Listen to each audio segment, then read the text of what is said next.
തുടങ്ങാറായി പറഞ്ഞ നമ്മൾ ഇപ്പം നിൽക്കുന്നത് ശിവക്കോരി എന്ന സ്ഥലത്താണ്. ശിവക്കോരി എന്നും പറയും, ശിവകോടി എന്നും പറയും. അപ്പോൾ ഈ കോടി എന്ന ഈ ഒരു വാക്ക് ഇത് ഒരു കാശ്മീരി പദമാണ്. അപ്പോൾ ഈ കോടി എന്ന കാശ്മീരി പദത്തിൻ്റെ അർത്ഥം എന്താ വെച്ചാൽ മലയാളത്തിൽ ഗുഹ എന്നാണ്. ഇവിടെ ശിവനായിട്ട് ബന്ധപ്പെട്ട ഒരു ഗുഹ. ശ്രീമദ് ഭാഗവതം ദശമസ്കന്ധത്തിൻ്റെ അവസാന ഭാഗത്ത് വൃഗൻ്റെ ഒരു കഥ പറയുന്നുണ്ട്. വൃഗൻ എന്ന് പേരുള്ളതായ ഒരു അസുരൻ്റെ കഥ. ആ കഥ ഭാഗവതത്തിൽ പറയാൻ കാരണം എന്താ വെച്ചാൽ ഭക്തി 3 തരത്തിൽ, 3 അല്ല 4 തരത്തിലുണ്ട്. അതിൽ ഈ താമസ ഭക്തി, രാജസ ഭക്തി, അതേപോലെ സാത്വിക ഭക്തി, നിർഗുണ ഭക്തി. അപ്പോൾ ഈ താമസ ഭക്തി എന്താണ് എന്ന് ആ കഥയെടുത്ത് കാണിച്ചു ചെയ്യുന്നത്, അതായത് മറ്റൊരാളെ ഉപദ്രവിക്കാനായിട്ട് ഈശ്വരനെ കൂട്ടുപിടിക്കേണ്ടതാണ്. അപ്പോൾ ഈ വൃഗൻ എന്ന ഈ ഒരു അസുരൻ ഈ തൃക്കൂട്ട പർവ്വത സമീപത്തിലൂടെ ഇങ്ങനെ യാത്ര ചെയ്യുന്ന സമയത്ത് ദേവർഷിയായിരിക്കുന്ന നാരദരെ കാണും. അപ്പോൾ നാരദ മഹർഷിയോട് ചോദിക്കുകയാണ് വൃഗൻ ആരെയാണ് തപസ് ചെയ്യേണ്ടത്, എങ്ങനെയാണ് പെട്ടെന്ന് ആ ഒരു ഈശ്വരപ്രീതി സമ്പാദിക്കാനായിട്ട് സാധിക്കുക എന്ന്. അപ്പോൾ അതിന് ശ്രീനാരദ മഹർഷി ക്ഷമയോടുകൂടി കാര്യങ്ങൾ പറഞ്ഞു കൊടുത്തു. മഹാവിഷ്ണുവിനെ തപസ് ചെയ്യാം, കാലം കുറേ എടുക്കും. ബ്രഹ്മാവിനെ തപസ് ചെയ്യാം, അപ്പോഴും അനന്തമായിട്ടുള്ള കാലം എടുക്കും. എന്നാൽ ക്ഷിപ്രപ്രസാദിയായിരിക്കുന്ന മഹാദേവനെ തപസ് ചെയ്യാം, വളരെ പെട്ടെന്ന് ആ മഹാദേവരുടെ ആ പ്രസാദം ഉണ്ടാവും. അങ്ങനെ ഈ വൃഗൻ എന്താ ചെയ്തതെന്ന് വെച്ചാൽ കേദാരത്തിൽ പോയിട്ട് അഗ്നി കുണ്ടമൊക്കെ ഉണ്ടാക്കി അതിൻ്റെ മധ്യത്തിൽ നിന്നുകൊണ്ട് ഉഗ്രമായിട്ടുള്ള തപസ്സാണ്. അങ്ങനെ ഈ തപസ് ക്ഷമ കെട്ടതായിരിക്കുന്ന ഈ വൃഗൻ ഈ തപസ് ചെയ്യുന്നതിനിടയ്ക്ക് മഹാദേവന് പെട്ടെന്ന് പ്രസാദിക്കട്ടെ എന്ന് കരുതി കൈകളിൽ നിന്നും തുടകളിൽ നിന്നും മാംസമൊക്കെ വെട്ടി ഹോമിക്കുക. അവസാനം പെട്ടെന്ന് മഹാദേവന് പ്രസന്നനായി പാർവതി സമേതനായിട്ട് മൃഗൻ്റെ മുമ്പിൽ ആവിർഭവിക്കണം. പാർവതി ദേവി അടുത്തിരിക്കുന്നത് കാണുന്നുണ്ട്. പാർവതിയോടുകൂടിയാണ് വന്നത്.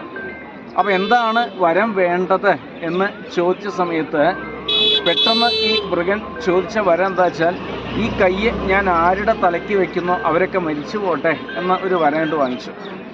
അപ്പോൾ ഇത് പ്രാവർത്തികമാവുമോ നോക്കണമല്ലോ. അപ്പോൾ മഹാദേവരുടെ തലയ്ക്കന്നെ കൈ വയ്ക്കാനായിട്ട് ഈ മൃഗം പുറപ്പെടുക.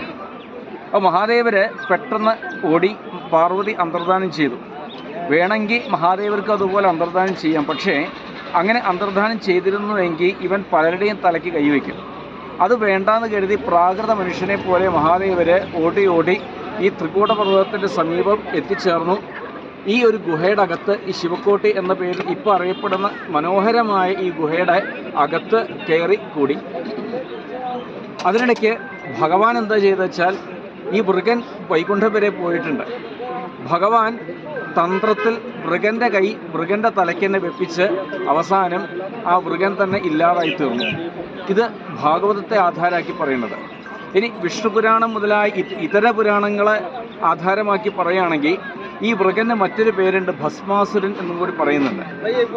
അങ്ങനെ ഈ ഭസ്മാസുരനെ അഥവാ ഈ മൃഗനെ ഇല്ലാതാക്കി തീർക്കാനായിട്ട് ഭഗവാൻ, തന്ത്രശാലിയായിരിക്കുന്ന ഭഗവാൻ മോഹിനിയായിട്ട് അവതരിച്ചു. ആ മോഹിനി സ്വരൂപം ആദ്യം ദൃശ്യമായത് ഇവിടെ എന്നൊരു ഐതിഹ്യമുണ്ട്. അങ്ങനെ ഈ മോഹിനി ദേവി മൃഗനെ തന്നോടൊപ്പം നൃത്തം ചെയ്യാനായിട്ട് പ്രേരിപ്പിച്ച് തന്ത്രപൂർവ്വം ഈ മൃഗൻ്റെ തലയ്ക്കന്നെ വെപ്പിച്ച് അവനെ ഇല്ലാതാക്കി തീർക്കുക ചെയ്തത്. ഇതിൽ സന്തുഷ്ടനായിട്ട് മഹാദേവര് ഈ ഗുഹയുടെ അകത്ത് അല്പം ധ്യാനിച്ചു. പരിവാരസമേതാണ് മഹാദേവര് ഈ ശിവക്കോട്ടിയിൽ ശോഭിക്കുന്നത്. വിനായകൻ, കാർത്തികേയൻ മുതലായിരിക്കുന്ന പുത്രന്മാർ, ചടേശ്വരൻ മുതലായിരിക്കുന്ന ഭൂതഗണങ്ങൾ, അപ്പോൾ എല്ലാവരോടും കൂടി 30 മുക്കോടി ദേവതകളോട് കൂടിയിട്ട് ശോഭിക്കുകയാണ്. മനോഹരമായ ആ ഗുഹയ്ക്കകത്ത് കയറിക്കഴിഞ്ഞാൽ അമർനാഥിലേക്ക് പോണതായ ഒരു ഭാഗം കൂടി കാണാൻ സാധിക്കും. പിന്നെ പ്രകൃതി തന്നെ ഒരുക്കിയ നല്ല ഒരു കാഴ്ചയാണ് ആ ഗുഹയുടെ അകത്തുള്ളത്. ഇത് വാക്കുകളെ കൊണ്ട് പറയുക അല്പം പ്രയാസമാണ്. ഇത് കണ്ട് തന്നെ ആസ്വദിക്കണം. നിർഭാഗ്യവശാൽ ഞങ്ങൾക്ക് അകത്ത് വീഡിയോ എടുക്കാനൊന്നും അനുവാദമില്ല. അതുകൊണ്ട് എപ്പോഴെങ്കിലും അവസരമുള്ളപ്പോൾ ഈ ഗുഹയുടെ അകത്ത് വരിക, കാണുക. ഹര ഹര നമ പാർവതീപതേ.